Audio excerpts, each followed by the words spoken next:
যারা কষ্টে আছেন তারা একটা জিনিস মনে রাখবেন, কি জানেন, যে একটা খারাপ অধ্যায় মানে একটা পুরো জীবন না।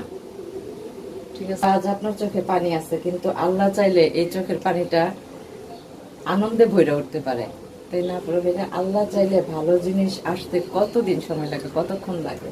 তা আমি সেই অপেক্ষাতেই আছি। প্রভেরা নিশ্চয়ই ভালো একটা দিন অবশ্যই আসবে, কষ্টের পরে সুখ। আর একটা জিনিস কি জানেন, আমি জীবনে অনেক ঠকছি, অনেক, সারাটা জীবন ঠকা গেছি। না পাইলাম জীবনে একজন ভালো জীবন সঙ্গী আমার পাশে।